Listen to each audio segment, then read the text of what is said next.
ਅਸੀਂ परमेश्वर के पवित्र वचन को हर रोज ही तरह सुना सकिए।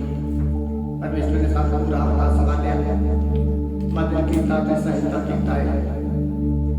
हफ्ते का पहला दिन परमेश्वर ने दिता है कि ਅਸੀਂ परमेश्वर की आराधना करिए, परमेश्वर की महिमा करिए, परमेश्वर के वचन पढ़िए। मैं सारा महिमा आदर इस्तिगलाल वडियाई प्रभु यीशु मसीह के नाम को देता हूँ। आइए से अपनी अखर बंद कर दें, सिराना परमेश्वर के सामने झुकाने कि प्रार्थना करते हैं।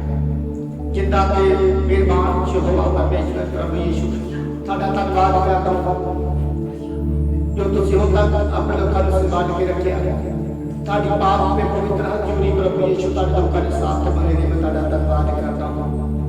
आज हफ्ते का पहला दिन साड़ी जीवना के विच दिता, मैं सारा महिमा प्रभु यीशु ताड़े नाम को देता हूँ कि प्रार्थना करना प्रभु जी अज फिर ताड़े पवित्र वचन वंड सकिए। ताड़े वचन प्रभु सुनाने वाले बन जाइए, पहुँचाने वाले बन जाइए प्रभु जी। जिन्होंने ने प्रभु जी अज का ये पवित्र वचन सुनना उन्हें सारे बड़ी आशीष से बरकत देना।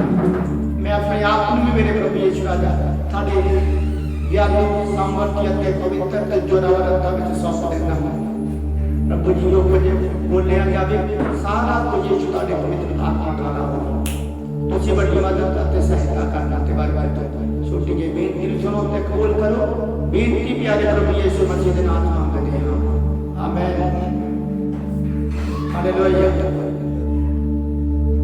सारे लोग जय मसीह। आइए जैसे परमेश्वर के पवित्र वचन के विचों वेखांगे ये परमेश्वर की वडियाई किस तरह करनी चाहिए। सानू परमेश्वर की वडियाई जिहड़ी आ किस तरह करनी चाहिए। इस परमेश्वर के पवित्र वचन के विचों वेखने आ यहोशुआ, परमेश्वर के वचन के विचों वेखने आ यहोशुआ की किताब उसका 7 अध्याय 19 ते 20 तक पढ़ने आ। लिखिया है परमेश्वर के वचन के विचों पढ़ने आ यहोशुआ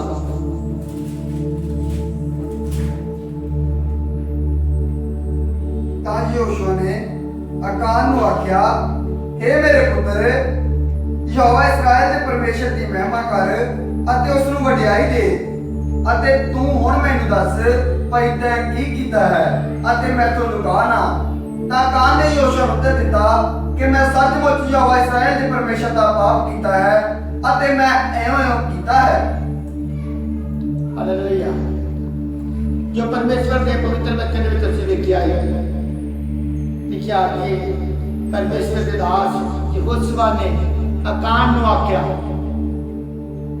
कि हुण तू की कर परमेश्वर की महिमा कर ते परमेश्वर के नाम नूं तू की कर वडियाई दे। वेखने पिछों पढ़ के वेखने कि परमेश्वर ने यहोशुआ नूं बड़ी जित दी, परमेश्वर ने बड़ी बरकत दी। जदों जिरियो दे विच जिरियो दी दीवार नूं उठाया प्रभु ने वो सारा इलाका जिहड़ा सी अपने लोकां नूं दिता। परमेश्वर ने बड़ी जगह ते काम कीते, परमेश्वर उन्हां दे नाल सीगा। जदों उन्हां नूं ते जित मिल गई, सब कुछ हो गया और उस तो बाद विच खुशी दे नाल वो आ गए।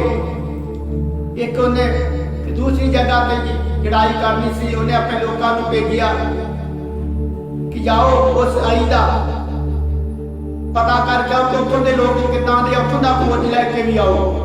उतों का खोज कढ़ने वास्ते अपने लोगों को कढ़िया। जब उन्होंने खोज कढ़ने वास्ते यहोशुआ ने भेजिया तो उन्हें कहता कि इन्हें जानिया कि सानू उत्थे जाने की कोई लोड़ नहीं है, असीं 2-3 हज़ार लोग जावांगे ते आई नूं जित लवांगे। जदों 2-3 हज़ार जाने लोग लड़न वास्ते गए, आई दे उत्ते चढ़ाई करन वास्ते गए, ते उत्थों दे लोकां ने यहोशुआ दे लोकां नूं हरा दिता। उधर 36 लोग जिहड़े सीगे इस्राएल दे जिहड़े सी मर गए अते बाकी पिछे आ गए, बाकी पिछे दौड़ के आ गए। यहोशुआ परमेश्वर का दास परमेश्वर के अगे परमेश्वर की हजूरी दे विच झुक के बैठ गया, मुंह दे भार दे गया कि प्रभु परमेश्वर तू मैनू एडे वड्डे शहर के उत्ते जिहड़े लड़ाई करन वास्ते भेजिया ते वो सारा शहर दे विच मैनू जित दे दित्ती, सब कुछ मैनू तू कर दिता ते थोड़े जे लोकां दे कोलों तेरे लोकां दे हार गए ने। जदों परमेश्वर के सामने बैठा सी, परमेश्वर के सामने पुत्र नवाए मुंह के पार बैठ के परमेश्वर के सामने प्रार्थना करता सी, परमेश्वर ने आख्या तू उठ जा, तू क्यों नहीं गाए, तू क्यों मेरे तरले करदा वा, तेरे लोकां ने कुछ तेरे विचों गुनाह कीता है, उन्होंने पाप कीता है, उन्होंने तेरे हुक्म दा उल्लंघना कीता है, जिहड़ा तू हुक्म उन्होंने दिता सीगा उस हुक्म नूं उन्होंने तोड़ दिता है। उठ गया, परमेश्वर ने दस्या कि इस तरह दास उत्ते चल जा, वो जाके सारे लोगों को इकट्ठिया करता है, एक एक जाने नूं बुलाउंदा है और परमेश्वर ने दस्या कि इस इंसान ने पाप किया, इस घराने ने गुनाह किया है, उस घराने ने उस परिवार नूं बुलाया ते फिर जदों वेख्या हमने कि कान दा नाम जिहड़ा सीगा आ गया। वो कान ने उत्ते जगह ते की कीता, उस जगह दे उत्ते नूं एक ਉਹਦੇ ਮਨ ਦੇ ਵਿੱਚ ਲਾਲਚ ਆ ਗਿਆ ਕਿ ਉਹਨੇ ਉੱਥੋਂ ਇੱਕ ਚੋਗਾ, ਉੱਥੋਂ ਦਾ ਸੋਨੇ ਦੀ ਇੱਟ, ਚੰਗੀਆਂ ਚੀਜ਼ਾਂ ਜਿਹੜੀਆਂ ਸੀ ਲੈ ਕੇ ਉਹਨੇ ਲਕਾੜੀਆਂ ਤਾਂ ਆਪਣੇ ਘਰ ਦੇ ਵਿੱਚ ਲੈ ਕੇ ਆ ਗਿਆ। ਉਹਨੇ ਕੀ ਕੀਤਾ, ਪਾਪ ਕੀਤਾ, ਪਰਮੇਸ਼ਵਰ ਦੇ ਬਚਨ ਦੀ ਅਨਆਗਿਆਕਾਰੀ ਨੂੰ ਕਰ ਦਿੱਤਾ। ਜੋ ਪਰਮੇਸ਼ਵਰ ਦੇ ਦਾਸ ਨੇ ਕਿਹਾ ਸੀ ਉਤੋਂ ਕੋਈ ਚੀਜ਼ ਵਿਚਰਉਣੀ ਨਹੀਂ ਹੈ, ਕੋਈ ਚੀਜ਼ ਵਾਪਸ ਨਹੀਂ ਆਉਣੀ। ਇਹਦੇ ਮਨ ਦੇ ਵਿੱਚ ਲਾਲਚ ਆ ਗਿਆ, ਇਹਨੇ ਉਸ ਜਗ੍ਹਾ ਤੇ ਉਹ ਚੀਜ਼ਾਂ ਨੂੰ ਲਕੋੜਿਆ ਤੇ ਲਕੋ ਕੇ ਆਪਣੇ ਘਰ ਦੇ ਵਿੱਚ ਲੈ ਕੇ ਆ ਗਿਆ। ਜਦੋਂ ਘਰ ਦੇ ਵਿੱਚ ਲੈ ਕੇ ਆ ਗਿਆ ਤਾਂ ਕੀ ਹੋ ਗਿਆ, ਪਾਪ ਦੇ ਨਾਲ ਇੱਕ ਜਾਣੇ ਨੇ ਪਾਪ ਕੀਤਾ ਤੇ ਪਾਪ ਉਹ ਸਾਰੇ ਉਹਦੀ ਸਜ਼ਾ ਜਿਹੜੀ ਸੀ ਸਾਰੇ ਇਸਰਾਏਲ ਲੋਕਾਂ ਨੂੰ ਭੁਗਤਣੀ ਪੈ ਗਈ। ਉਹਨਾਂ ਨੂੰ ਉਹ ਜਗ੍ਹਾ ਤੋਂ ਹਾਰ ਮਿਲ ਗਈ, ਇਸਰਾਏਲ ਦੇ ਲੋਕ ਮਾਰੇ ਗਏ, ਵਾਪਸ ਭੱਜ ਕੇ ਆ ਗਏ। ਤਾਂ ਫਿਰ ਜਦੋਂ ਦੱਸਿਆ ਸਭ ਕੁਝ ਉੱਥੋਂ ਲੈ ਕੇ ਆ ਗਏ ਤੇ ਪਰਮੇਸ਼ਵਰ ਦਾ ਦਾਸ ਯਹੋਸ਼ੁਆ ਇਹਨੂੰ ਕਹਿੰਦਾ ਹੈ, ਇਹ ਮੇਰੇ ਪੁੱਤਰ ਦੱਸ ਤੇ ਪਰਮੇਸ਼ਵਰ ਨੂੰ ਮਹਿਮਾ ਦੇ ਤੇ ਪਰਮੇਸ਼ਵਰ ਦੇ ਨਾਮ ਦੀ ਵਡਿਆਈ ਕਰ, ਪਰਮੇਸ਼ਵਰ ਦੇ ਨਾਮ ਦੀ ਮਹਿਮਾ ਅਤੇ ਉਸ ਨੂੰ ਵਡਿਆਈ ਦੇ ਅਤੇ ਹੁਣ ਮੈਨੂੰ ਦੱਸ ਭਾਈ ਤੈਂ ਕੀ ਕੀਤਾ ਹੈ ਤੇ मेरे लुका ना। उन्हें लुकाया नहीं, फिर उन्हें दस दिता कि मैं की कीता है, गुनाह कीता है। उन्हें फिर दस्या कि मैं की कीता है, मैं गुनाह कीता है। वो अपनी गलतियां नूं मान लिया है, उन्हें अपनी गलतियां का की कीता है, इकरार कीता है। जब असीं अपनी गलतियां परमेश्वर के सामने मान लेने आ ते परमेश्वर के नाम को की मिलती है, वडियाई। ये गल है अपनी गलतियों को मनना है, अपनी गलतियों का इकरार करना है ते परमेश्वर के नाम को की मिलेगी, वडियाई मिलेगी। जब असं अपनी गलती गुनाह का इकरार करांगे, अपनी गलती गुनाह को छिपावांगे नहीं आ, फिर परमेश्वर के नाम को जिहड़ी उस वक्त की वडियाई मिलती है। इन्हें की कीता सी, जब लिखी है पढ़ के देखने इतना लिखा है, इन्हें की लिखा लिया, मैं लुट में एक शनियार जिसका सोना चोगा डिठा ਅਤੇ 200 ਰੁਪਏ ਚਾਂਦੀ ਅਤੇ 50 ਤੋਲਾ ਤੋਲੇ ਵਿੱਚ ਸੋਨੇ ਦੀ ਇੱਕ ਇੱਟ, ਤਾਂ ਮੈਨੂੰ ਲੋਭ ਆ ਗਿਆ ਅਤੇ ਮੈਂ ਉਹਨਾਂ ਨੂੰ ਚੁੱਕ ਲਿਆ ਅਤੇ ਵੇਖੋ ਤੰਬੂ ਦੇ ਵਿਚਕਾਰ ਧਰਤੀ ਵਿੱਚ ਦੱਬੇ ਹੋਏ ਹਨ ਅਤੇ ਚਾਂਦੀ ਉਸ ਦੇ ਹੇਠ ਹੈ। ਆਖਿਆ ਨੇ ਦੱਸ ਦਿੱਤਾ ਕਿ ਮੈਨੂੰ ਇਹਨਾਂ ਚੀਜ਼ਾਂ ਦਾ ਕੀ ਆ ਗਿਆ, ਲੋਭ ਆ ਗਿਆ। ਅੱਜ ਅਸੀਂ ਵੀ ਜੇ ਪ੍ਰਭੂ ਦੇ ਸਾਹਮਣੇ ਆਪਣੀਆਂ ਗਲਤੀਆਂ ਦਾ ਇਕਰਾਰ ਕਰਦੇ ਹਾਂ ਤੇ ਪ੍ਰਭੂ ਦੇ ਨਾਮ ਨੂੰ ਕੀ ਮਿਲਦੀ ਹੈ, ਵਡਿਆਈ ਮਿਲਦੀ ਹੈ। ਇਹ ਆਪਣਾ ਜੋ ਨੇ ਉੱਥੋਂ ਚਰਾਇਆ ਸੀ, ਜੋ ਉੱਥੋਂ ਚੁੱਕ ਕੇ ਲੈ ਕੇ ਆਇਆ ਸੀਗਾ, ਜਿਹੜਾ ਦੇ ਮਨ ਦੇ ਵਿੱਚ ਲਾਲਚ ਆ ਗਿਆ ਸੀ ਕਿ ਲਾਲਚ ਦੇ ਨਾਲ ਬਹੁਤ ਵੱਡਾ ਲੋਕਾਂ ਨੂੰ ਨੁਕਸਾਨ ਜਿਹੜਾ ਉੱਥੇ ਭੁਗਤਣਾ ਪਿਆ ਕਿ ਸ਼ਕਤੀਆਂ ਲੋਕਾਂ ਦੀਆਂ ਜਾਨਾਂ ਚਲੀਆਂ ਗਈਆਂ, ਬਾਕੀ ਸਾਰੇ ਭੱਜ ਕੇ ਪਿੱਛੇ ਆ ਗਏ ਤੇ ਪਰਮੇਸ਼ਵਰ ਦੇ ਨਾਮ ਨੂੰ ਕਿਤੇ ਮਹਿਮਾ ਮਿਲਣੀ ਸੀ, ਵਡਿਆਈ ਮਿਲਣੀ ਸੀ, ਉੱਥੇ ਪਰਮੇਸ਼ਵਰ ਦੇ ਨਾਮ ਨੂੰ ਲੋਕੀ ਤਾਨੇ ਮਾਰਨੇ ਸ਼ੁਰੂ ਕਰ ਦਿੱਤੇ, ਉੱਥੇ ਪਰਮੇਸ਼ਵਰ ਦੇ ਨਾਮ ਨੂੰ ਬਦਨਾਮੀ ਦੇਣੀ ਸ਼ੁਰੂ ਕਰ ਦਿੱਤੀ ਹੈ। ਪਰ ਪਰਮੇਸ਼ਵਰ ਨੇ ਆਖਿਆ ਤੂੰ ਨਾ, ਤੂੰ ਉੱਠ, ਤੂੰ खड़ा हो, तेरे लोगों ने कुछ की किया है, गुनाह किया है। ते फिर कान ने की किया है, अपनी गलतियां मान के परमेश्वर को की दिता है, वडियाई दी है। पहली गल, असीं परमेश्वर के नाम नूं वडियाई इस तरह देनी है कि असीं अपनी गलती नूं मान लवांगे, अपनी गलती का इकरार कर लवांगे, तो प्रभु के नाम नूं मिलेगी वडियाई। फिर प्रभु के नाम में वडियाई मिलेगी। इस करके जबूर नंबर 130 और 3 आयत में लिखा है कि हे यहोवा, जे तू बदियों का लेखा करता तो कौन खड़ा रह सकता सी। जे तू बदियों का लेखा करता तो कौन खड़ा रह सकता सी। परमेश्वर अज भी साडियां बदियां का लेखा नहीं करता। जे असीं अपनी गलतियां का इकरार कर लेने तो सानूं अज भी लोड़ है प्रभु के सामने अपनी गलतियां का इकरार करने वास्ते। असीं परमेश्वर के वचन के विचों पढ़ांगे जबूर नंबर 50, जबूर नंबर 50 और 23 आयत में पढ़ांगे।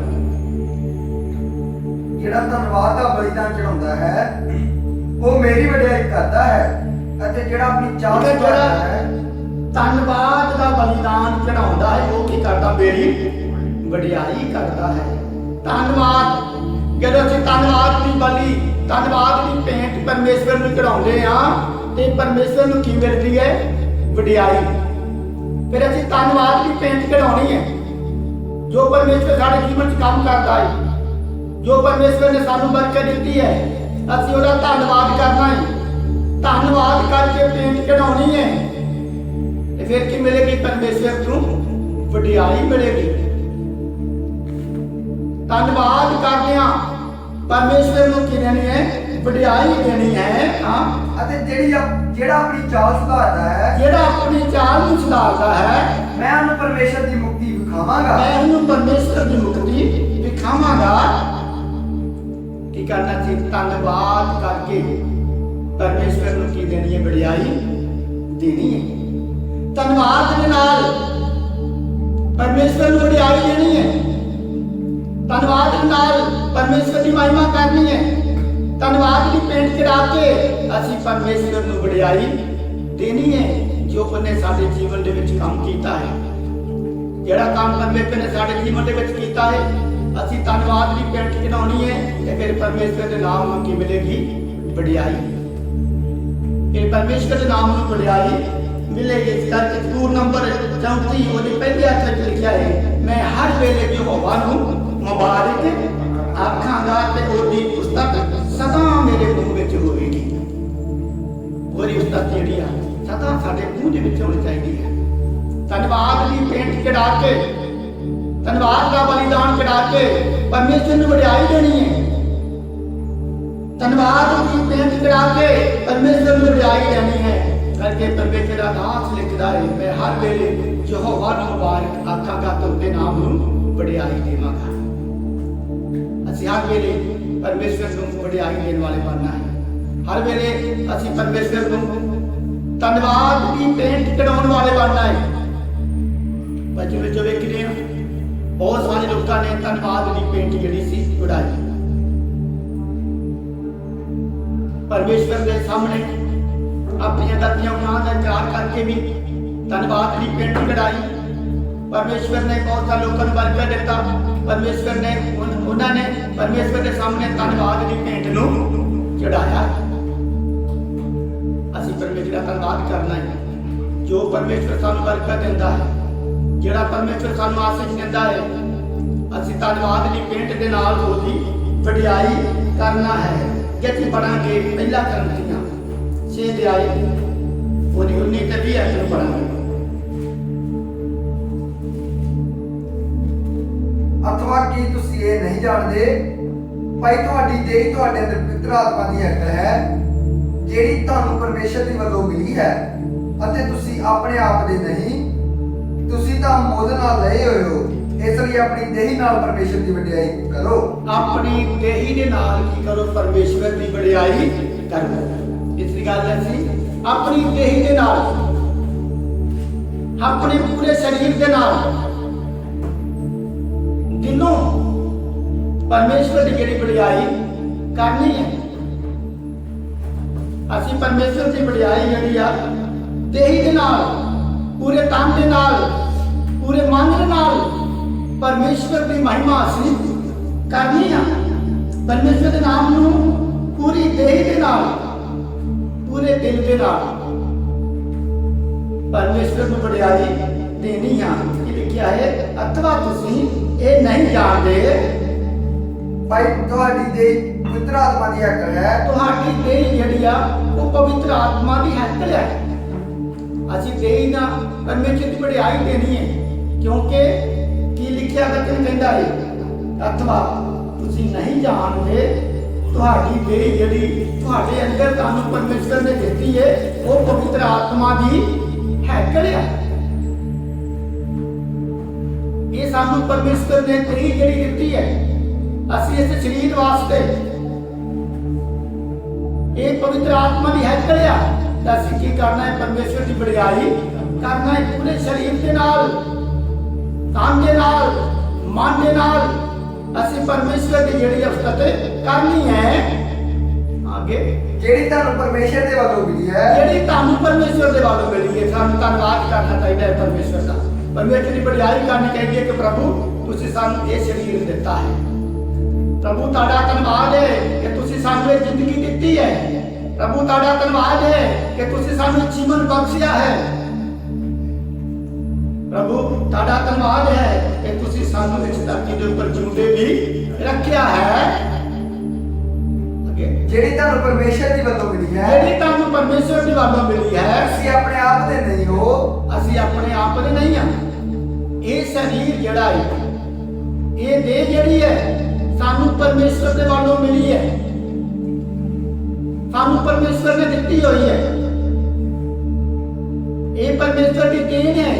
ਇਸ ਕਰਕੇ ਸਾਨੂੰ ਪਰਮੇਸ਼ਰ ਦਾ ਧੰਨਵਾਦ ਕਰਨਾ ਹੈ ਇਸ ਦੇਹ ਵਾਸਤੇ ਕਿ ਪਰਮੇਸ਼ਰ ਜਿਹੜੀ ਤੂੰ ਸਾਨੂੰ ਇਹ ਸਰੀਰ ਦਿੱਤਾ ਹੈ, ਅਸੀਂ ਤੁਹਾਡਾ ਧੰਨਵਾਦ ਕਰਦੇ ਹਾਂ, ਅਸੀਂ ਤੁਹਾਡੀ ਵਡਿਆਈ ਕਰਦੇ ਹਾਂ ਕਿ ਪ੍ਰਭੂ ਤੁਸੀਂ ਇਹ ਸਾਨੂੰ ਸਰੀਰ ਦਿੱਤਾ ਹੈ। ਪਰਮੇਸ਼ਰ ਨੇ ਆਪਣੇ ਪੁੱਤਰ ਨੂੰ ਦੇ ਕੇ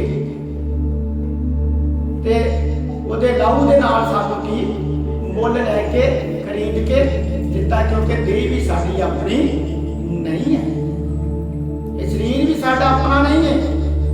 ਪ੍ਰਭੂ ਯਿਸੂ ਮਸੀਹ ਨੇ ਸਾਨੂੰ ਦਿੱਤਾ ਹੋਇਆ ਹੈ, ਆਪਣਾ ਖੂਨ ਵਹਾ ਕੇ ਸਾਨੂੰ ਮੁੱਲ ਲਿਆ ਹੋਇਆ ਹੈ। ਅਸੀਂ ਉਹਦੇ ਖੂਨ ਦੇ ਖਰੀਦੇ ਹੋਏ ਹਾਂ। ਅਸੀਂ ਯਿਸੂ ਮਸੀਹ ਦੇ ਲਹੂ ਦੇ ਨਾਲ ਖਰੀਦੇ ਹੋਏ ਹਾਂ। ਉਹਦੇ ਲਹੂ ਦੇ ਨਾਲ ਅਸੀਂ ਮੁੱਲ ਲਏ ਹੋਏ ਹਾਂ। ਕਰਕੇ ਸਰੀਰ ਵੀ ਸਾਡਾ ਆਪਣਾ ਨਹੀਂ ਹੈ। ਤਾਂ ਅਸੀਂ ਆਪਣੀ ਦੇਹੀ ਦੇ ਨਾਲ ਪਰਮੇਸ਼ਰ ਦੀ ਵਡਿਆਈ ਕਰਨੀ ਹੈ।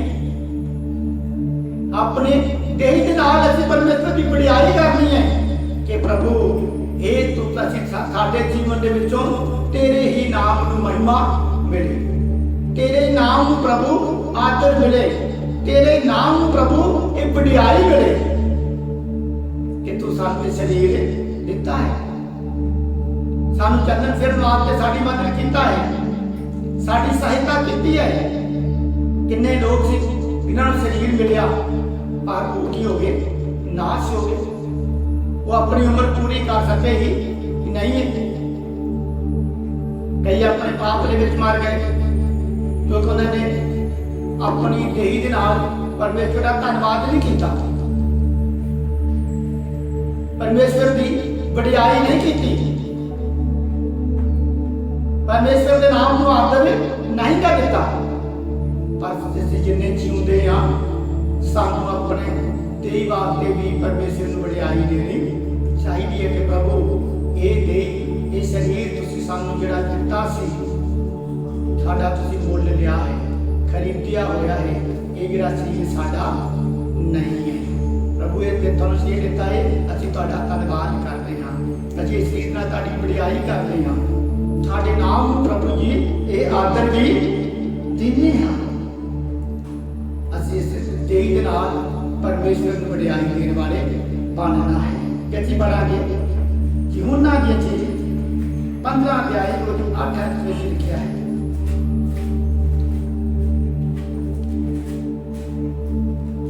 ਮੇਰੇ ਪਿਤਾ ਦੀ ਵਡਿਆਈ, ਮੇਰੇ ਪਿਤਾ ਦੀ ਵਡਿਆਈ ਇਸੇ ਤੋਂ ਹੁੰਦੀ ਹੈ, ਮੇਰੇ ਪਿਤਾ ਦੀ ਵਡਿਆਈ ਜਿਹੜੀ ਆ ਇਸੇ ਗੱਲ ਤੋਂ ਹੁੰਦੀ ਹੈ, ਜੋ ਤੁਸੀਂ ਬਹੁਤਾ ਫਲ ਦਿਓ, ਤੁਸੀਂ ਕੀ ਕਰੋ ਬਹੁਤਾ ਫਲ ਦਿਓ ਨਾ। ਮੇਰੇ ਪਿਤਾ ਦੀ ਵਡਿਆਈ ਇਸ ਚੀਜ਼ ਤੋਂ ਹੁੰਦੀ ਹੈ ਕਿ ਤੁਸੀਂ ਕੀ ਕਰੋ ਬਹੁਤਾ ਫਲ ਦਿਓ। ਮੇਰੇ ਪਿਤਾ ਦੀ ਵਡਿਆਈ ਇਸ ਤੋਂ ਹੁੰਦੀ ਹੈ ਕਿ ਤੁਸੀਂ ਬਹੁਤਾ ਫਲ ਦਿਓ। ਅਸੀਂ ਫਲਦਾਰ ਬਣਨਾ ਹੈ, ਅਸੀਂ ਫਲਦਾਰ ਬਣਨਾ ਹੈ। ਬਚਨ ਕਹਿੰਦਾ ਹੈ ਮੇਰਾ ਪਿਤਾ, ਯਿਸੂ ਮਸੀਹ ਕਹਿੰਦਾ ਮੇਰਾ ਪਿਤਾ ਬਾਗਵਾਨ ਹੈ ਤੇ ਮੈਂ ਕੀ ਹਾਂ। ਪੜ੍ਹੀਏ ਬੱਚੇ ਦੇ ਵਿੱਚੋਂ, ਮੈਂ ਸੱਚੀ ਅੰਗੂਰ ਦੀ ਬੇਲ ਮੈਂ ਹਾਂ ਤੇ ਮੇਰਾ ਪਿਤਾ ਕੌਣ ਹੈ? ਬਾਗਵਾਨ ਹੈ। ਮੇਰਾ ਪਿਤਾ ਬਾਗਵਾਨ ਹੈ ਤੇ ਮੈਂ ਸੱਚੀ ਅੰਗੂਰ ਦੀ ਬੇਲ ਹਾਂ। ਬਾਗਵਾਨ ਪਰਮੇਸ਼ਵਰ ਹੈ, ਸਾਰੀ ਚੀਜ਼ਾਂ ਦਾ ਮਾਲਿਕ ਪਰਮੇਸ਼ਵਰ ਹੈ। ਤੇ ਯਿਸੂ ਕੀ ਕਹਿੰਦਾ ਹੈ ਮੈਂ ਸੱਚੀ ਅੰਗੂਰ ਦੀ ਬੇਲ ਹਾਂ। ਇਸ ਜਿਹੜੇ ਬਾਗ ਦੇ ਵਿੱਚ ਆ, ਇਹ ਜਿਹੜਾ ਬਾਗ ਸਾਰਾ ਮੇਰੇ ਪਿਤਾ ਦਾ ਸੀ, ਮੈਂ ਉਹਦੇ ਵਿੱਚ ਇੱਕ ਸੱਚੀ ਜਿਹੜੀ ਅੰਗੂਰ ਦੀ ਬੇਲ ਬਣ ਕੇ ਰਿਹਾ ਹੋਇਆ ਹਾਂ, ਆਇਆ ਹੋਇਆ ਹਾਂ। ਹਰੇਕ ਟਹਿਣੀ ਜਿਹੜੀ ਮੇਰੇ ਵਿੱਚ ਹੈ, ਜਿਹੜੀ ਟਹਿਣੀ ਮੇਰੇ ਵਿੱਚ ਹੈ ਹਰ ਫਲ ਨਹੀਂ ਦਿੰਦੀ, ਫਲ ਨਹੀਂ ਦਿੰਦੀ, ਉਸ ਨੂੰ ਲਾ ਸੁੱਟਦਾ ਹੈ। ਕਿ ਮੇਰਾ ਪਿਤਾ ਕੀ ਕਰਦਾ ਹੈ? ਜਿਹੜੀ ਟਹਿਣੀ ਫਲ ਨਹੀਂ ਦਿੰਦੀ ਤੇ ਮੇਰਾ ਪਿਤਾ ਕੀ ਕਰਦਾ? ਉਹਨਾਂ ਨੂੰ ਸਾਂਭ ਦਿੰਦਾ ਹੈ, ਉਹਨਾਂ ਨੂੰ ਕੀ ਕਰਦਾ ਹੈ? ਲਾ ਦਿੰਦਾ ਹੈ। ਅਤੇ ਹਰੇਕ ਜੋ ਫਲ ਦਿੰਦੀ ਹੈ, ਜਿਹੜੀ ਫਲ ਦਿੰਦੀ ਹੈ ਉਸ ਨੂੰ ਛਾਂਗਦਾ ਹੈ। ਉਹ ਉਸ ਨੂੰ ਸੰਗਦਾ। ਜਿਹੜੀ ਫਲ ਦਿੰਦੀ ਹੈ ਉਸ ਨੂੰ ਉਹ ਕੀ ਕਰਦਾ ਹੈ? ਸੰਗਦਾ ਹੈ। ਕਿਤਨਾ ਸੰਗਦਾ ਹੈ? ਆਮ ਵੇਖਦੇ ਹਾਂ ਮਾਲੀ ਜਿਹੜਾ ਹੈ ਉਹ ਬਾਗ ਦੀ ਰਖਵਾਲੀ ਕਿਸ ਤਰ੍ਹਾਂ ਕਰਦਾ ਹੈ। ਜਿਹੜੀ ਕੋਈ ਟਹਿਣੀ ਇੱਧਰ ਉੱਧਰ ਜਾਂਦੀ ਹੈ ਉਹਨੂੰ ਕੀ ਕਰਦਾ ਹੈ? ਖੱਟਰ ਦੇ ਨਾਲ ਕੱਟ ਦਿੰਦਾ ਹੈ, ਉਹਦੇ ਨਾਲ ਕੱਟਦਾ ਹੈ ਤਾਂ ਕਿ ਉਹ ਕੀ ਕਰੇ? ਦਰਖਤ ਜਿਹੜਾ ਹੈ ਉਹ ਸਿੱਧਾ ਚੱਲਿਆ ਜਾਵੇ। ਇੱਧਰ ਉੱਧਰ ਦੀਆਂ ਟਾਹਣੀਆਂ ਜਿਹੜੀਆਂ ਉਹ ਕੱਟਦਾ ਹੈ, ਉਹਦੀ ਦੇਖਭਾਲ ਕਰਦਾ ਹੈ, ਜਿਹੜੀ ਉਹਨੂੰ ਚੰਗੀ ਨਹੀਂ ਲੱਗਦੀ ਕਿ ਫਾਲਤੂ ਉਹਨੂੰ ਕੱਟ ਦਿੰਦਾ ਹੈ ਤਾਂ ਕਿ ਉਹ ਸਿੱਧਾ ਚੱਲੀ ਜਾਵੇ। ਇਸ ਤਰ੍ਹਾਂ ਕੀ ਹੈ? ਕੀ ਕਰਦਾ? ਜਿਹਨੇ ਕਿ ਸਾਨੂੰ ਕਹਿੰਦਾ ਹੈ, ਪੜ੍ਹੀਏ ਫਿਰ। ਹਰੇਕ ਟਹਿਣੀ ਜਿਹੜੀ ਮੇਰੇ ਵਿੱਚ ਹੈ, ਹਰੇਕ ਟਹਿਣੀ ਜਿਹੜੀ ਮੇਰੇ ਵਿੱਚ ਹੈ, ਹਰ ਫਲ ਨਹੀਂ ਦਿੰਦੀ, ਜਿਹੜੀ ਫਲ ਨਹੀਂ ਦਿੰਦੀ, ਉਸ ਨੂੰ ਲਾ ਸੁੱਟਦਾ ਹੈ। ਉਹਨੂੰ ਕੀ ਕਰਦਾ ਹੈ? ਲਾ ਸੁੱਟਦਾ ਹੈ। ਜਿਹੜੀ ਟਹਿਣੀ ਫਲ ਨਹੀਂ ਨਾ ਦਿੰਦੀ ਉਹਨੂੰ ਕੀ ਕਰਦਾ ਹੈ? ਉਹ ਲਾ ਸੁੱਟਦਾ ਹੈ। ਅਸੀਂ ਕੀ ਕਰਨਾ ਹੈ? ਅਸੀਂ ਕੀ ਬਣਨਾ ਹੈ? ਫਲਦਾਰ। ਫਲਦਾਰ ਬਣਨਾ ਹੈ। ਉਸ ਟਹਿਣੀ ਦੀ ਨਿਆਈ ਨਹੀਂ ਹੈ, ਉਸ ਟਹਿਣੀ ਦੀ ਨਿਆਈ ਨਹੀਂ ਬਣਨਾ ਜਿਹੜੀ ਬਾਹਰ ਸੁੱਟੀ ਜਾਂਦੀ ਹੈ, ਜਿਹੜੀ ਵੜ ਦਿੱਤੀ ਜਾਂਦੀ ਹੈ, ਜਿਹੜੀ ਫਾਲਤੂ ਹੈ, ਉਹ ਕਿਸੇ ਵੀ ਕੰਮ ਦੀ ਨਹੀਂ ਹੈ। ਉਹਨੂੰ ਲਾ ਕੇ ਕੀ ਕਰਦਾ ਹੈ? ਮਾਲੀ ਬਾਹਰ ਸੁੱਟ ਦਿੰਦਾ ਹੈ। ਅਤੇ ਹਰੇਕ ਜੋ ਫਲ ਦਿੰਦੀ ਹੈ, ਜਿਹੜੀ ਟਹਿਣੀ ਫਲ ਦਿੰਦੀ ਹੈ ਉਸ ਨੂੰ ਛਾਂਗਦਾ ਹੈ ਉਸ ਨੂੰ ਸੰਗਦਾ ਹੈ ਤਾਂ ਜੋ ਹੋਰ ਫਲ ਦੇਵੇ। ਉਹਨੂੰ ਸੰਗਦਾ ਹੈ ਤਾਂ ਕਿ ਹੋਰ ਫਲ ਦੇਵੇ। ਜਿਹੜੀ ਟਹਿਣੀ ਜਿਹਨੂੰ ਫਲ ਲੱਗਦੇ ਨੇ ਉਹਨੂੰ ਫਿਰ ਪਿਤਾ ਕੀ ਕਰਦਾ ਹੈ? ਉਹਨੂੰ ਕੀ ਮਾਲੀ ਸੰਗਦਾ ਹੈ ਤਾਂ ਕਿ ਹੋਰ ਫਲਦਾਰ ਬਣੇ ਜਾਵੇ। ਅਸੀਂ ਇਹਨਾਂ ਦਿਨਾਂ ਵਿੱਚ ਹੋਰ ਫਲਦਾਰ ਬਣਨਾ ਹੈ। ਆ ਦਿਨ ਅਸੀਂ ਫਲਵੰਤ ਬਣਨਾ ਹੈ। ਅਸੀਂ ਕਿਹੜਾ ਫਲ ਲੈ ਕੇ ਆਉਣਾ ਹੈ? ਜਿਹੜਾ ਫਲ ਰੁੱਖ ਵਧੀਆ ਦਿੰਦਾ ਹੈ, ਉਹਦੀ ਚੰਗੀ ਦੇਖਭਾਲ ਹੁੰਦੀ ਹੈ, ਉਹਦੇ ਵੱਲ ਬਹੁਤ ਸਾਰੇ ਲੋਕ ਵੇਖਦੇ ਨੇ ਕਿ ਫਲ ਚੰਗਾ ਹੈ, ਦਰਖਤ ਚੰਗਾ ਫਲ ਦਿੰਦਾ ਹੈ। ਉਹਦੇ ਵੱਲ ਬਹੁਤ ਸਾਰੇ ਲੋਕ ਜਾਂਦੇ ਨੇ ਕਿ ਉੱਥੇ ਜਾਵਾਂਗੇ ਤਾਂ ਉੱਥੇ ਫਲ ਲੱਗਾ, ਅਸੀਂ ਖਾ ਵੀ ਸਕਦੇ ਹਾਂ, ਮਿਲ ਜਾਵੇਗਾ। ਅਸੀਂ ਫਲਦਾਰ ਬਣਨਾ ਹੈ। ਜੇ ਅਸੀਂ ਫਲਦਾਰ ਹੋਵਾਂਗੇ ਤਾਂ ਫਿਰ ਹੋਰ ਵੀ ਜਿਹੜੇ ਲੋਕ ਹੋਣਗੇ ਉਹ ਵੀ ਕੀ ਕਰਨਗੇ? ਫਲਦਾਰ ਬਣੇ ਜਾਣਗੇ, ਉਹ ਵੀ ਫਲ ਲੈਣਗੇ। ਜੇ ਸਾਡੇ ਕੋਲ ਫਲ ਹੋਵੇਗਾ ਤਾਂ ਉਹ ਵੀ ਲੈਣਗੇ, ਜੇ ਸਾਡੇ ਕੋਲ ਨਹੀਂ ਹੋਵੇਗਾ ਤਾਂ ਉਹ ਕਿੱਥੋਂ ਲੈਣਗੇ? ਹਾਂ ਅੱਗੇ ਤੁਸੀਂ ਤਾਂ ਉਸ ਵਚਨ ਕਰਕੇ ਜੋ ਮੈਂ ਤੁਹਾਨੂੰ ਕਿਹਾ ਹੈ ਸਾਫ਼ ਹੋ ਚੁੱਕੇ। ਤੁਸੀਂ ਮੇਰੇ ਵਿੱਚ ਰਹੋ ਅਤੇ ਮੈਂ ਤੁਹਾਡੇ ਵਿੱਚ। ਜਿਸ ਪ੍ਰਕਾਰ ਟਹਿਣੀ ਜੇ ਅੰਗੂਰ ਦੀ ਬੇਲ ਵਿੱਚ ਨਾ ਰਹੇ, ਆਪਣੇ ਆਪ ਫਲ ਨਹੀਂ ਦੇ ਸਕਦੀ। ਜਿਹੜੀ ਟਹਿਣੀ ਅੰਗੂਰ ਦੀ ਬੇਲ ਦੇ ਨਾਲ ਨਹੀਂ ਆ, ਉਹ ਆਪਣੇ ਆਪ ਕਦੇ ਵੀ ਫਲ ਦੇ ਸਕਦੀ ਨਹੀਂ ਹੈ। ਉਹ ਫਲ ਨਹੀਂ ਦਿੰਦੀ। ਜਿਹੜੀ ਟਹਿਣੀ ਵੱਖਰੀ ਹੋ ਜਾਂਦੀ ਹੈ, ਅੰਗੂਰ ਦੀ ਬੇਲ ਤੋਂ ਵੱਖਰੀ ਹੋ ਜਾਂਦੀ ਹੈ, ਉਹ ਫਲ ਕਦੇ ਵੀ ਦਿੰਦੀ ਨਹੀਂ ਹੈ। ਇਸ ਪ੍ਰਕਾਰ ਤੁਸੀਂ ਵੀ ਜੇ ਮੇਰੇ ਵਿੱਚ ਨਾ ਰਹੋ, ਜੇ ਤੁਸੀਂ ਮੇਰੇ ਵਿੱਚ ਨਾ ਰਹੋ, ਫਲ ਨਹੀਂ ਦੇ ਸਕਦੇ। ਫਲ ਨਹੀਂ ਦੇ ਸਕਦੇ। ਅਸੀਂ ਯਿਸੂ ਮਸੀਹ ਦੇ ਵਿੱਚ ਰਹਿਣਾ ਹੈ, ਯਿਸੂ ਮਸੀਹ ਦੇ ਨਾਲ ਰਹਿਣਾ ਹੈ, ਉਹਦੀ ਸੰਗਤ ਦੇ ਵਿੱਚ ਅਸੀਂ ਰਹਿਣਾ ਹੈ, ਉਹਦੇ ਵਚਨ ਦੇ ਵਿੱਚ ਅਸੀਂ ਰਹਿਣਾ ਹੈ, ਉਹਦੇ ਹੁਕਮਾਂ ਦੇ ਵਿੱਚ ਅਸੀਂ ਰਹਿਣਾ ਹੈ, ਉਹਦੇ ਵਚਨ ਦੇ ਵਿੱਚ ਅਸੀਂ ਰਹਿਣਾ ਹੈ, ਉਹਦੇ ਲੋਕਾਂ ਦੇ ਨਾਲ ਅਸੀਂ ਰਹਿਣਾ ਹੈ। ਕਿਉਂਕਿ ਵੱਖਰੇ ਹੋ ਕੇ ਅਸੀਂ ਫਲ ਨਹੀਂ ਦੇ ਸਕਦੇ। ਫਲ ਦੇਣਾ ਹੈ ਤਾਂ ਫਿਰ ਸਾਨੂੰ ਨਾਲ ਰਹਿਣਾ ਪਵੇਗਾ, ਫਿਰ ਸਾਨੂੰ ਉਸ ਅੰਗੂਰ ਦੀ ਬੇਲ ਦੇ ਨਾਲ ਰਹਿਣਾ ਪਵੇਗਾ। ਅਸੀਂ ਉੱਥੋਂ ਕਦੇ ਵੀ ਵੱਖਰੇ ਹੋਣਾ ਨਹੀਂ ਹੈ। ਅੰਗੂਰ ਦੀ ਬੇਲ ਮੈਂ ਹਾਂ, ਅੰਗੂਰ ਦੀ ਬੇਲ ਮੈਂ ਹਾਂ, ਤੁਸੀਂ ਟਹਿਣੀਆਂ ਹੋ, ਤੁਸੀਂ ਟਹਿਣੀਆਂ ਹੋ। ਜੋ ਮੇਰੇ ਵਿੱਚ ਰਹਿੰਦਾ ਹੈ ਅਤੇ ਮੈਂ ਉਸ ਵਿੱਚ ਸੋਈ ਬਹੁਤਾ ਫਲ ਦਿੰਦਾ ਹੈ। ਕਿਉਂ ਜੋ ਮੈਂ ਤੋਂ ਵੱਖਰੇ ਹੋ ਕੇ ਤੁਸੀਂ ਕੁਝ ਨਹੀਂ ਕਰ ਸਕਦੇ। ਜੇ ਕੋਈ ਮੇਰੇ ਵਿੱਚ ਨਾ ਰਹੇ ਤਾਂ ਉਹ ਟਹਿਣੀ ਦੀ ਨਿਆਈ ਬਾਹਰ ਸੁੱਟਿਆ ਜਾਂਦਾ ਅਤੇ ਸੁੱਕ ਜਾਂਦਾ ਹੈ, ਔਰ ਲੋਕ ਉਹਨੂੰ ਇਕੱਠਿਆਂ ਕਰਕੇ ਅੱਗ ਵਿੱਚ ਝੋਕਦੇ ਹਨ ਅਤੇ ਉਹ ਸਾੜੀਆਂ ਜਾਂਦੀਆਂ ਹਨ। ਜੇ ਤੁਸੀਂ ਮੇਰੇ ਵਿੱਚ ਰਹੋ ਅਤੇ ਮੇਰੀਆਂ ਗੱਲਾਂ ਤੁਹਾਡੇ ਵਿੱਚ ਰਹਿਣ ਤਾਂ ਜੋ ਚਾਹੋ ਮੰਗੋ ਅਤੇ ਉਹ ਤੁਹਾਡੇ ਲਈ ਹੋ ਜਾਵੇਗਾ। ਜੇ ਤੁਸੀਂ ਮੇਰੇ ਵਿੱਚ ਰਹੋ ਅਤੇ ਮੇਰੀਆਂ ਗੱਲਾਂ ਤੁਹਾਡੇ ਵਿੱਚ ਰਹਿਣ ਤਾਂ ਜੋ ਚਾਹੋ ਮੰਗੋ ਅਤੇ ਉਹ ਤੁਹਾਡੇ ਲਈ ਹੋ ਜਾਵੇਗਾ। ਇਹ ਅਸੀਂ ਨਾਲ ਹਾਂ। ਤੇ ਯਿਸੂ ਜੀ ਕਹਿੰਦਾ ਹੈ, ਪਰਮੇਸ਼ਰ ਵਚਨ ਕਹਿੰਦਾ ਹੈ ਕਿ ਜੋ ਕੁਝ ਤੁਸੀਂ ਮੰਗੋਗੇ ਉਹ ਤੁਹਾਡੇ ਲਈ ਹੋ ਜਾਵੇਗਾ। ਤੇ ਫਿਰ ਜੋ ਕੁਝ ਮੰਗਾਂਗੇ, ਜਿਹੜੀ ਵੀ ਚੀਜ਼ ਦੀ ਸਾਨੂੰ ਲੋੜ ਹੈ, ਜਿਸ ਚੀਜ਼ ਵਾਸਤੇ ਅਸੀਂ ਪ੍ਰਾਰਥਨਾ ਕਰਾਂਗੇ, ਜੋ ਵੀ ਅਸੀਂ ਪਰਮੇਸ਼ਰ ਦੇ ਕੋਲੋਂ ਮੰਗਾਂਗੇ, ਉਹ ਸਾਡੇ ਵਾਸਤੇ ਉਸੇ ਵਕਤ ਹੋ ਜਾਵੇਗਾ। ਮੇਰੇ ਪਿਤਾ ਦੀ ਵਡਿਆਈ ਇਸੇ ਤੋਂ ਹੁੰਦੀ ਹੈ, ਮੇਰੇ ਪਿਤਾ ਦੀ ਵਡਿਆਈ ਇਸੇ ਤੋਂ ਹੀ ਹੁੰਦੀ ਹੈ, ਜੋ ਤੁਸੀਂ ਬਹੁਤਾ ਫਲ ਦਿਓ। ਤੁਸੀਂ ਬਹੁਤਾ ਫਲ ਦਿਓ। ਅਸੀਂ ਫਲਦਾਰ ਬਣਨਾ ਹੈ ਤੇ ਬਹੁਤਾ ਫਲ ਦੇਣ ਵਾਲੇ ਬਣਨਾ ਹੈ, ਤਾਂ ਕਿ ਪਰਮੇਸ਼ਰ ਦੀ ਵਡਿਆਈ ਹੋ ਸਕੇ। ਫਲਦਾਰ ਬਣ ਕੇ ਪਰਮੇਸ਼ਰ ਦੀ ਵਡਿਆਈ ਦੇਣ ਵਾਲੇ ਬਣਨਾ ਹੈ, ਪਰਮੇਸ਼ਰ ਨੂੰ ਵਡਿਆਈ ਦੇਣ ਵਾਲੇ ਬਣਨਾ ਹੈ। ਫਲ ਦੇ ਨਾਲ ਜੇ ਸਾਡੇ ਵਿੱਚ ਫਲ ਹੋਵੇਗਾ ਤਾਂ ਫਿਰ ਹੋਰ ਵੀ ਲੋਕ ਜਿਹੜੇ ਉਹਦੇ ਕੋਲ ਫਲ ਦੇ ਨਾਲ ਹੋਰ ਵੀ ਲੋਕ ਜਿਹੜੇ ਆ ਜਾਣਗੇ। ਵਚਨ ਦਾ ਫਲ, ਪਰਮੇਸ਼ਰ ਦੇ ਗਿਆਨ ਦਾ ਫਲ, ਉਹਦੀ ਹਜ਼ੂਰੀ ਦਾ ਫਲ, ਮਿੱਠਾ ਫਲ। ਅਸੀਂ ਕੀ ਬਣਨਾ ਹੈ? ਫਲਦਾਰ ਬਣਨਾ ਹੈ। ਘਾਟੇ ਵਿੱਚ ਤੂੰ ਬਣ ਤੇ ਤੇਰਾ ਘਰਾਣਾ ਵੀ ਬਚਾਇਆ ਜਾਵੇਗਾ। ਇਹ ਫਲ ਹੈ, ਇਸ ਫਲ ਦੀ ਗੱਲ ਕਰ ਰਹੇ ਹਾਂ। ਅਸੀਂ ਬਚੇ ਹਾਂ ਤੇ ਪ੍ਰਭੂ ਤੂੰ ਹੋਰਨਾਂ ਨੂੰ ਵੀ ਬਚਾ। ਪ੍ਰਭੂ ਤੁਸੀਂ ਹੋਰਨਾਂ ਤੇ ਵੀ ਕਿਰਪਾ ਕਰੋ। ਅਸੀਂ ਫਲਦਾਰ ਬਣੀਏ, ਨਿਰੇ ਆਪਣੇ ਵਾਸਤੇ ਨਹੀਂ, ਹੋਰ ਲੋਕਾਂ ਨੂੰ ਬਚਾਉਣ ਵਾਲੇ, ਗਵਾਹੀ ਦੇਣ ਵਾਲੇ, ਬੱਚਿਆਂ ਨੂੰ ਦੱਸਣ ਵਾਲੇ, ਜਿਹੜੇ ਅੱਜ ਵੀ ਨਾਸ ਹੋ ਰਹੇ ਨੇ, ਉਹਨਾਂ ਨੂੰ ਬਚਾਉਣ ਵਾਲੇ ਬਣ ਜਾਈਏ, ਤਾਂ ਕਿ ਪਰਮੇਸ਼ਰ ਦੇ ਨਾਮ ਨੂੰ ਵਡਿਆਈ ਮਿਲ ਸਕੇ। ਅਸੀਂ ਬਹੁਤੇ ਫਲ ਦੇ ਨਾਲ ਕੀ ਕਰਨਾ? ਪਰਮੇਸ਼ਰ ਨੂੰ ਵਡਿਆਈ ਦੇਣ ਵਾਲੇ ਬਣਨਾ ਹੈ। ਅਸੀਂ ਪਰਮੇਸ਼ਰ ਦੇ ਵਚਨ ਦੇ ਵਿੱਚੋਂ ਵੇਖਿਆ ਹੈ ਚਾਰ ਗੱਲਾਂ ਨੂੰ, ਅਸੀਂ ਪਰਮੇਸ਼ਰ ਦੀ ਵਡਿਆਈ ਜਿਹੜੀ ਆ ਕਿਸ ਤਰ੍ਹਾਂ ਕਰਨੀ ਹੈ, ਪਰਮੇਸ਼ਰ ਨੂੰ ਕਿਸ ਤਰ੍ਹਾਂ ਵਡਿਆਈ ਦੇ ਸਕਦੇ ਹਾਂ।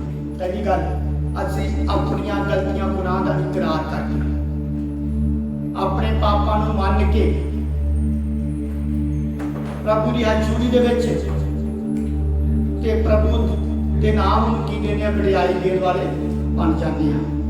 ਦੂਸਰੀ ਗੱਲ ਹੈ, ਅਸੀਂ ਵਚਨ ਦੇ ਵਿੱਚੋਂ ਪੜ੍ਹੀਏ, ਧੰਨਵਾਦ ਦੇ ਬਲੀਦਾਨ ਨਾਲ, ਧੰਨਵਾਦ ਦੀ ਭੇਂਟ ਚੜਾ ਕੇ ਜੋ ਪਰਮੇਸ਼ਰ ਨੇ ਸਾਡੇ ਜੀਵਨ ਵਿੱਚ ਕੀਤਾ ਹੈ, ਉਹਦੇ ਵਾਸਤੇ ਪਰਮੇਸ਼ਰ ਦਾ ਧੰਨਵਾਦ ਕਰਨਾ ਹੈ, ਤਾਂ ਕਿ ਪਰਮੇਸ਼ਰ ਦੇ ਨਾਮ ਨੂੰ, ਪ੍ਰਭੂ ਦੇ ਨਾਮ ਨੂੰ ਕੀ ਮਿਲੇ? ਵਡਿਆਈ ਮਿਲ ਜਾਵੇ। ਤੀਸਰੀ ਗੱਲ, ਅਸੀਂ ਆਪਣੀ ਦੇਹੀ ਦੇ ਨਾਲ ਪਰਮੇਸ਼ਰ ਨੂੰ ਵਡਿਆਈ ਦੇਣ ਵਾਲੇ ਬਣਨਾ ਹੈ। ਚੌਥੀ ਗੱਲ ਵਿੱਚ ਤੁਹਾਡੇ ਵਿੱਚ ਬਹੁਤਾ ਫਲ ਹੋਣਾ ਚਾਹੀਦਾ ਹੈ। ਤੁਸੀਂ ਫਲਦਾਰ ਬਣੋ। ਅਸੀਂ ਫਲਦਾਰ ਬਣਨਾ ਹੈ ਤਾਂ ਕਿ ਪਰਮੇਸ਼ਰ ਦੇ ਨਾਮ ਦੀ ਵਡਿਆਈ ਮਿਲ ਸਕੇ। ਅਸੀਂ ਫਲਦਾਰ ਬਣਨਾ ਹੈ ਤਾਂ ਕਿ ਪ੍ਰਭੂ ਦੇ ਨਾਮ ਨੂੰ ਹੋਰ ਵੀ ਵਡਿਆਈ ਮਿਲ ਸਕੇ।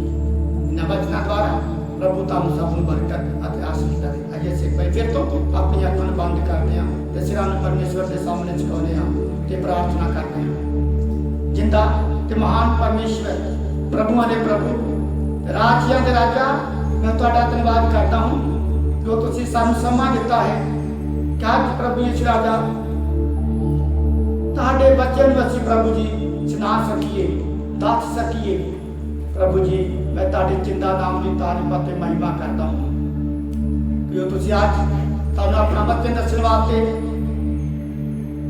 ਸਾਨੂੰ ਸਮਾਂ ਦਿੱਤਾ ਕਿ ਅਸੀਂ ਪ੍ਰਭੂ ਜੀ ਤੁਹਾਡੇ ਬੱਚੇ ਨੂੰ ਦੁਨੀਆ ਤੱਕ ਪਹੁੰਚ ਸਕੀਏ, ਕਿਉਂਕਿ ਪ੍ਰਭੂ ਜੀ ਤੁਹਾਡੇ ਬੱਚੇ ਵਿੱਚੋਂ ਪੜਿਆ ਹੈ ਕਿ ਤੁਸੀਂ ਫਲਦਾਰ ਹੋਵੋ। ਪ੍ਰਭੂ ਜੀ ਅਸੀਂ ਫਲਦਾਰ ਬਣੀਏ, ਹੋਰ ਲੋਕਾਂ ਨੂੰ ਬਚਾਉਣ ਵਾਲੇ ਬਣੀਏ, ਤਾਂ ਕਿ ਤੁਹਾਡੇ ਨਾਮ ਨੂੰ ਹੋਰ ਵਡਿਆਈ ਮਿਲ ਸਕੇ, ਤੁਹਾਡੇ ਨਾਮ ਨੂੰ ਹੋਰ ਵੀ ਗਿਲਾਰ ਮਿਲ ਸਕੇ, ਤੁਹਾਡਾ ਨਾਮ ਹੋਰ ਵੀ ਉੱਚਾ ਹੋ ਸਕੇ। ਪ੍ਰਭੂ ਯਿਸੂ ਰਾਜਾ ਜਿੰਨਿਆਂ ਨੇ ਵਚਨ ਸੁਣਿਆ ਉਹਨਾਂ ਸਭਨਾਂ ਦੇ ਉੱਤੇ ਪ੍ਰਭੂ ਜੀ ਤੁਹਾਡੀ ਵੱਡੀ ਆਸ਼ੀਸ਼ ਹੋਵੇ, ਤੁਹਾਡੀ ਵੱਡੀ ਬਰਕਤ ਹੋਵੇ। ਤੇ ਪ੍ਰਭੂ ਇਸੇ ਤਰ੍ਹਾਂ ਹੀ ਅਸੀਂ ਤੁਹਾਡੇ ਨਾਮ ਨੂੰ ਵਡਿਆਈ ਦੇਣ ਵਾਲੇ ਬਣ ਜਾਈਏ, ਹਰ ਇੱਕ ਤਰੀਕੇ ਦੇ ਨਾਲ ਪ੍ਰਭੂ ਜੀ ਤੁਹਾਡੇ ਨਾਮ ਨੂੰ ਮਹਿਮਾ ਦੇਣ ਵਾਲੇ ਬਣ ਜਾਈਏ, ਆਪਣੀਆਂ ਗਲਤੀਆਂ ਗੁਨਾਹ ਨੂੰ ਮੰਨ ਕੇ ਪ੍ਰਭੂ ਜੀ ਤੁਹਾਡੇ ਨਾਮ ਨੂੰ ਵਡਿਆਈ ਦੇਣ ਵਾਲੇ ਬਣ ਜਾਈਏ। ਧੰਨਵਾਦ ਦੀ ਪੇਂਟ ਚੜਾ ਕੇ ਪ੍ਰਭੂ ਯਿਸੂ ਰਾਜਾ ਤੁਹਾਡੇ ਨਾਮ ਨੂੰ ਵਡਿਆਈ ਦੇਣ ਵਾਲੇ ਬਣ ਜਾਈਏ। ਆਪਣੀ ਦੇਹੀ ਦੇ ਨਾਲ ਮੇਰੇ ਪ੍ਰਭੂ ਯਿਸੂ ਰਾਜਾ ਤੁਹਾਨੂੰ ਵਡਿਆਈ ਦੇ ਕੇ ਪ੍ਰਭੂ ਯਿਸੂ ਰਾਜਾ ਤੁਹਾਡੀ ਗਵਾਹੀ ਦੇਣ ਵਾਲੇ ਬਣ ਜਾਈਏ ਮੇਰੇ ਪ੍ਰਭੂ ਯਿਸੂ ਰਾਜਾ, ਅਤੇ ਬਹੁਤੇ ਫਲਦਾਰ ਵੀ ਬਣ ਜਾਈਏ ਪ੍ਰਭੂ, ਤਾਂ ਕਿ ਤੁਹਾਡੇ ਨਾਮ ਨੂੰ ਹੋਰ ਵੀ ਵਡਿਆਈ ਬਣੇ। ਸਾਨੂੰ ਬਹੁਤੇ ਫਲਦਾਰ ਬਣਾਓ, ਹੋਰ ਵੀ ਪ੍ਰਭੂ ਜੀ ਆਪਣੀ ਆਤਮਾ ਦੁਆਰਾ ਸਾਨੂੰ ਹੋਰ ਵੀ ਫਲਦਾਰ ਬਣਨ ਵਾਸਤੇ ਮਦਦ ਕਰੋ। ਇਹ ਵਚਨ ਇਹ ਫਲ ਪ੍ਰਭੂ ਜੀ ਬਹੁਤ ਸਾਰੇ ਲੋਕਾਂ ਦੇ ਜੀਵਨਾਂ ਦੇ ਵਿੱਚ ਅੱਜ ਕੰਮ ਕਰੇ, ਵਧੇ ਫੁੱਲੇ ਤੇ ਫਲਦਾਰ ਬਣਨੇ ਪਾਏ। ਬਾਕੀ ਦੇ ਸਾਰੇ ਸਮੇਂ ਨੂੰ ਪ੍ਰਭੂ ਜੀ ਤੁਹਾਡੇ ਜੀਵਤ ਹੱਥਾਂ ਵਿੱਚ ਸੌਂਪ ਦਿੰਦਾ ਹੋਇਆ ਬੇਨਤੀ ਪਿਆਰੇ ਪ੍ਰਭੂ ਯਿਸੂ ਮਸੀਹ ਦੇ ਨਾਮ 'ਚ ਮੰਗਦਾ ਹਾਂ। ਹੁਣ ਸਾਡੇ ਖੁਦਾਵੰਦ ਯਿਸੂ ਮਸੀਹ ਦਾ ਵਚਨ ਬਾਪ ਬੇਟੇ ਦੀ ਮੁਹੱਬਤ ਰੂਹ ਆਖਰੀ ਸੰਗਤ ਦੇ ਸ਼ਰਾਕਤ ਨਾਲ ਪਰਿਵਾਰ ਨਾਲ आयो पाने करना ते सब पासे करना बहुत को लेके हमेशा हमेशा तक होती रहेगी। आमीन। Hallelujah hallelujah.